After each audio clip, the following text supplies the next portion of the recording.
Sebenarnya pelan-pelan. Assalamualaikum warahmatullahi wabarakatuh. Kembali lagi di channel Prayoga Muhammad. Gimana kabar kalian semua? Semoga baik-baik saja dan dilancarkan segala rizkinya.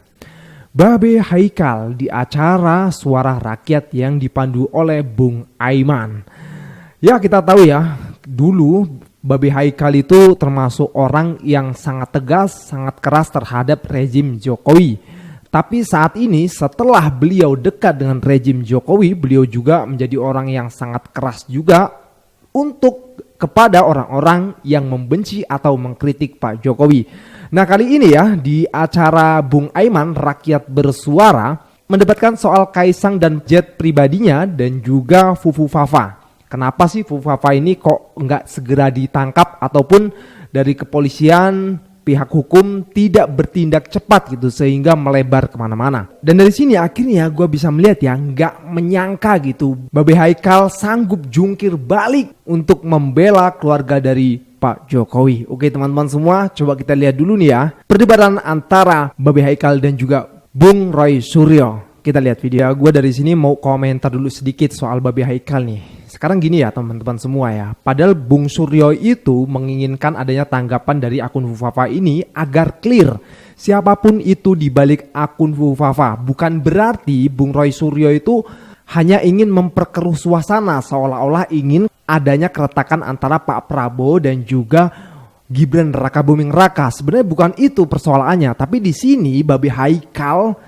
sangat keras sekali dan menganggap Bung Roy Suryo itu menginginkan gitu loh adanya konflik antara Pak Prabowo dan juga Gibran Raka Buming Raka. Padahal sih enggak masalah kalau sama Pak Prabowo mah kita hormat semua. Pokoknya intinya masyarakat itu menginginkan adanya tanggapan dari pemerintah gitu loh untuk segera menurunkan anak buahnya sehingga melakukan sesuatu untuk membongkar kedok siapa di balik akun Fufu Fafa gitu. Ini bukan masalah Pak Prabowo merasa terhina terus harus Pak Prabowo yang lapor gitu. Bukan masalah itu. Tapi intinya segeralah pemerintah untuk menanggapi hal ini agar tidak melebar kemana-mana yang sampai hari ini pun masih dibahas oleh masyarakat. Sebenarnya sih itu intinya. Oke, kita lanjut lagi secara utuh ya di Suara Rakyat ini ya. Coba kalian kalau belum lihat tontonlah. Prof ini kalau menurut gue itu kadang-kadang lucu gitu loh, kok nggak nyampe gitu kadang-kadang. Kayak saat Bung Suryo menjelaskan soal numpang.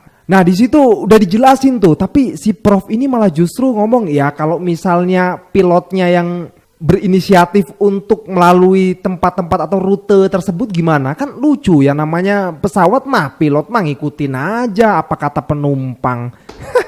Ya seperti halnya yang ini nih, beliau mengatakan ada yang mengorkestrasi soal akun Fufafa dan lain sebagainya ini sehingga viral gitu. Tapi begitu ditanya, Prof punya bukti nggak? Kan nggak bisa jawab dia, cuma ngomong ya ini tanda-tandanya gitu. Kocak sih gue ngeliat Prof satu ini. Kita lanjut lagi guys. Aduh, Babe Haikal sudah kepanasan di sini guys. Ya gue salut sih dengan Bung Roy ya. Beliau sangat berani sekali membongkar ini semua karena ini taruhannya luar biasa nih guys. Ya, lagi-lagi ya di sini Babe Haikal itu seperti seolah-olah kayak takut gitu kalau misalnya akhirnya nanti dibongkar dan siapa orangnya itu ketahuan gitu. Padahal Bung Roy itu bukan masalah Pak Prabowo akan melapor atau tidak, ini legal standingnya bagaimana, bukan masalah itunya. Intinya itu karena udah rame jadi diharuskan pemerintah itu segera tanggap gitu loh dan membongkar ini semua. Pegang orangnya siapa, buktikan kalau memang itu bukan Gibran gitu. Nah yang kedua gini ya teman-teman semua, Babe Haikal itu seolah-olah mengkonfirmasi bahwasanya kalau orang menghina secara personal seperti Fufafa yang menghina Pak Prabowo secara brutal itu dibolehkan saja dan itu akan dimaafkan oleh Pak Prabowo gitu loh. Jadi kan kalau kayak gini kalau dibiarkan nantinya akan ada lagi orang yang berani untuk menghina pemimpin sebegitu brutalnya, pribadi loh, bukan jabatannya gitu kan. Seperti Pak Anies yang memberikan nilai Pak Prabowo itu kan jabatan yang dikasih nilai ya kan. Itu aja dibahas sampai terakhir kemarin bulan Agustus.